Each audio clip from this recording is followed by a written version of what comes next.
Welcome back. To becoming a published author is fun. And if you don't understand that title, just check out episode 8 and you will understand it. Today I'm doing something a little bit different than I normally do. This is actually episode 23 and it's about my blog, Ron's blog. We just got done with Easter, and so it's a very special blog that I'm putting out. And I thought I would read it to you right here on my podcast. So let's get with it. I'm going to switch my screen so as I can read it to you, and we will get on with it. So here it is. It's called The Resurrection. And it reads this way: the resurrection of Jesus Christ is a hotly debated issue. Some people say it never happened. These have their heads in the sand. Others say it was resurrected in the spirit. But that leaves a body in the temple.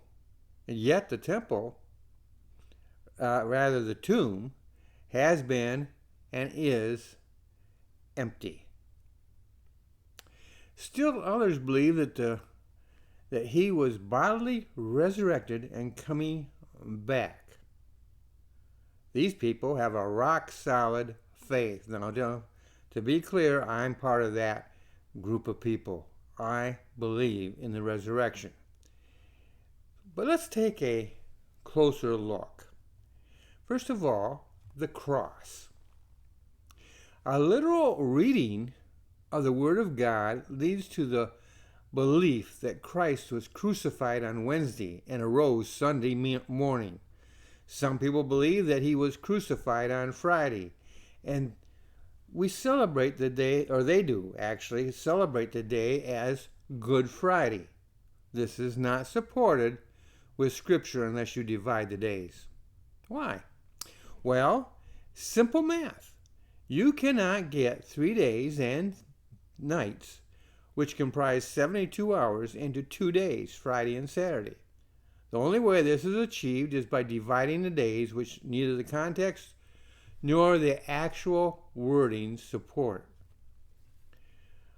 Part of the confusion rests on the Sabbath. There is the Sabbath, which occurs on Saturday, and there's the one that occurs on the Passover, a high day or high Sabbath. In John chapter 19, verse 14 and verse 31, we learn that Jesus was crucified on the day of preparation for the Passover, the next day. Thus, the crucifixion was on Wednesday, not Friday. Another factor is the confusion over how long Jesus was in the tomb. It was 3 days and 3 nights. Only a crucifixion on Wednesday allows this. Consider that Thursday, the Passover, began in our time, Wednesday at 6 p.m. or sundown. This means Jesus was in the tomb, using our time, from Wednesday, 6 p.m. to 6 a.m. night, Thursday, 6 p.m. to 6 a.m., and Friday, 6 p.m. to 6 a.m. He was also in the tomb in our time from Thursday, 6 a.m. to 6 p.m. day, Friday, 6 a.m. to 6 p.m., and Saturday, 6 a.m. to 6 p.m. Thus, he was in the tomb 3 days and 3 nights, and was resurrected sometime after 6 p.m. Saturday, which was the beginning of sundown.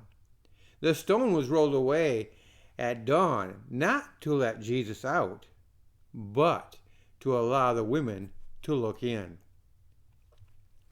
The resurrection means no body in the tomb. There are a great number of man-made religions in the world, and the bones of the founder never left the burial place. But we know that Jesus left the tomb and was seen of many. At one time, he appeared to some 500 people.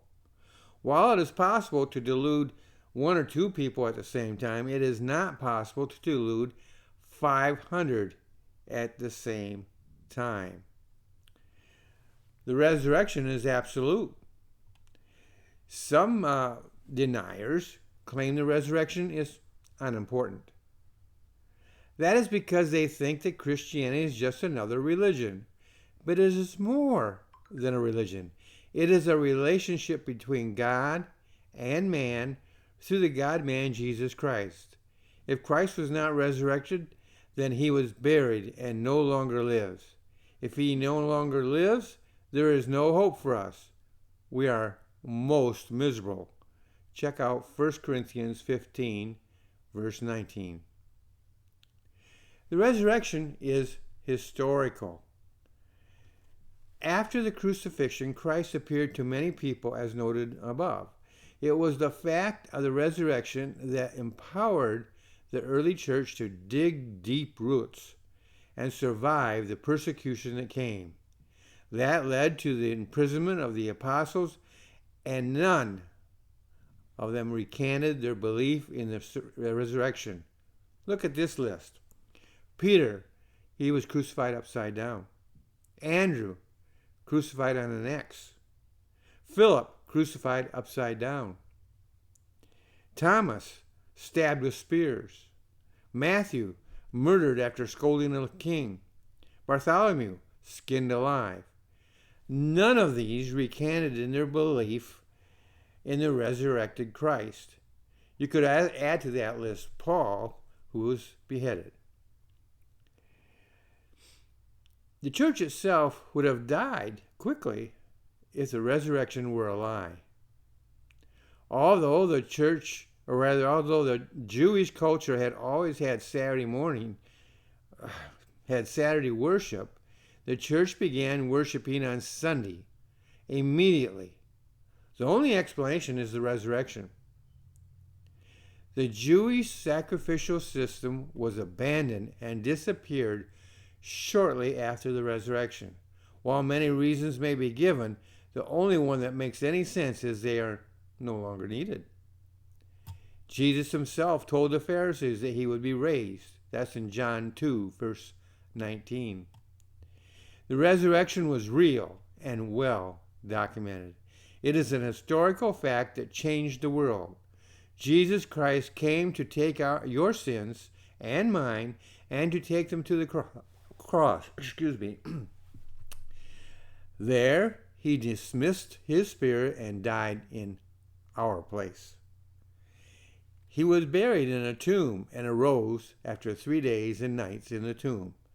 And he ever lives and will come back for us someday soon. Now that's the blog itself.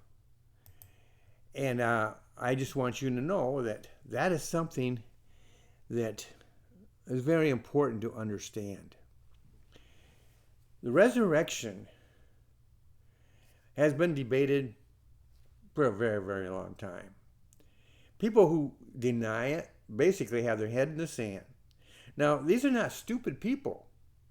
Some of them have degrees. You look at their names and they got all these degrees, letters, if you will, after their name, emphasizing their degrees. They may be college professors, but that does not make them learned in the spiritual sense. They may be in man's reasoning, in man's education. And this is where the problem actually comes. They put their faith in their knowledge, in the archaeology. They put their faith in history, man-made, man-written history. While they're doing that, they're denying the history that the Bible provides. Now, the Bible is not per se a history book. It's the Bible. It's the Word of God. But when it is talking about history, it is absolutely correct. Now, the Bible will refer to what people believed and thought, and those beliefs and thoughts may or may not be correct. But the Bible lets you know that. It lets you know what they thought. And God kind of lets you know what he thought of some of their beliefs. It is a very accurate, absolutely accurate reporting of our world from the beginning to now and into the future. It is a trustworthy book that we can rely upon and apply its truths to our life. We Christians have a lot to be thankful for. And if you are someone who has asked Jesus Christ into your life, you become a child of God. You're not born that way in the flesh. When you're born in the flesh, you are a creation of God. You have a lot of potential. And there are some very positive things that can be said about it. But you become a child of God when you ask Jesus Christ into your heart. You admit that you're a sinner, and you ask Him to come in to save you from your sinners. You have a sin nature. You're born with it. You can commit any sin out there. That's the capability of every human being. We have the capability of committing any sin out there. And when you get saved, you have not lost that sinful nature. You can still sin. You can still commit acts of sin that God frowns on, and He will punish you. Now, how will He do that? Well, I call it spanking, because He's a very loving God. He is the author of love. He is love. And so He understands our frailty. He understands our weakness. And so being ignorant of the truth, if you don't choose to be ignorant, if you're just ignorant because you've been taught wrong or you just don't know, what He's going to do is He's going to instruct you. And sometimes that takes discipline. Discipline includes physical, but it also includes reading, writing, all of that. It's one of the reasons why I've been called to write, is to equip you so that you know what the truth is. The Bible is the truth. And so we can depend upon what the Bible says, but you don't have to depend just on the Bible. God has provided truth through history. There was a time in the history of the world when these professors, all the elites, the people who knew better than the rest of us, they said there was never a people called the Hittites. They just didn't exist. They could point to archaeology. There was no evidence of them. This went on for hundreds of years in which they denied what the Bible said, and they said this proves that the Bible is false. It's myth. Then one day, they discovered there was a group called the Hittites. And the deeper they dug, the more they discovered, until they discovered that the Hittites were a very powerful group that at one point extended all the way down into Egypt. Isn't that a novel idea? It's exactly what the Bible taught. We can depend upon the Bible, and we can therefore depend upon its reporting of the resurrection. The resurrection took place. The crucifixion took place on Wednesday. I covered that. And maybe someday I'll cover that in more detail. But just know this. The Bible says it was 3 days and 3 nights. The Bible is meant to be taken literally. Not figuratively, not symbolically, but literally. And it said 3 days and 3 nights. There's no mathematical way you can get 3 full days and 3 full nights into the time frame that the Bible gives us, unless you begin on Wednesday. And on Thursday was the Passover. And so the crucifixion was on Wednesday. The Passover was on Thursday. There was no Good Friday. And at 6 p.m., Sunday morning began. At 6 p.m. Saturday, Sunday morning began. And sometime between that time and 6 a.m., He arose. I tend to believe that He arose closer to the 6 p.m. than He was to the 6 a.m. because the Bible indicates that He was he was a busy person during that time. the stone was rolled away so that the ladies who came to complete the burial process that they had begun just before they had rushed him into the tomb. They had to get him into the tomb before 6 p.m. So they didn't have much time. And so now they wanted to complete the job, do it the right way. And that's what they were about. But they were wondering, how are we going to get into that tomb? Well, an angel rolled that stone away. It was a huge stone, tall, big. It was something they had no hope of moving.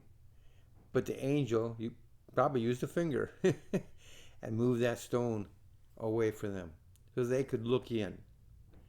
And then they turned and ran back and reported it to the disciples, who didn't really believe him.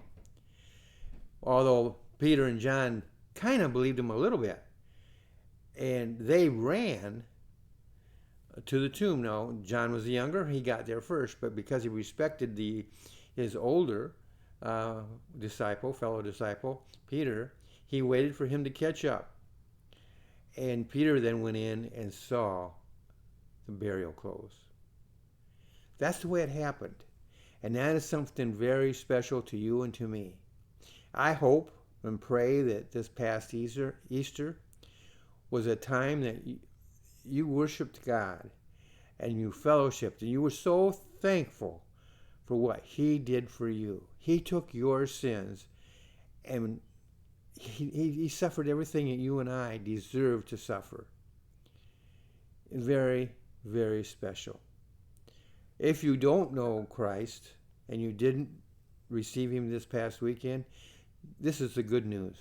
You can receive Christ even now. All you have to do is go to Him in prayer.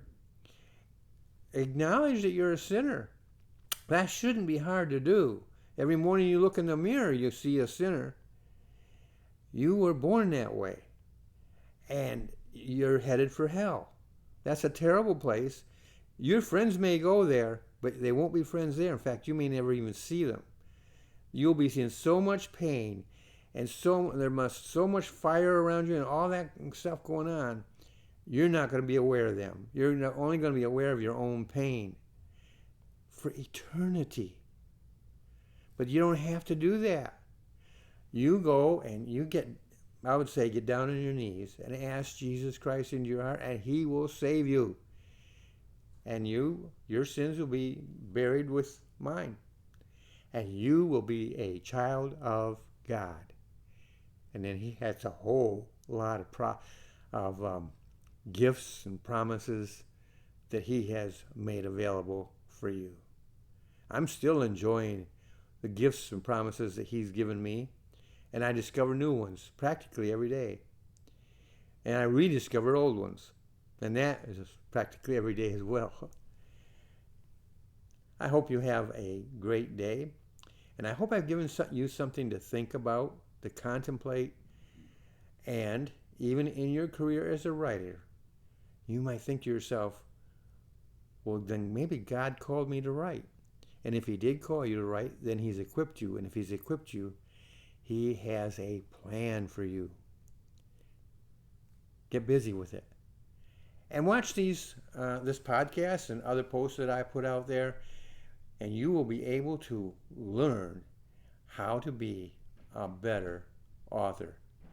Or you can check out Basic Authors Training, which is I have posted a link right here on the blog and on this podcast as to where you can go for that. You have a great and wonderful day.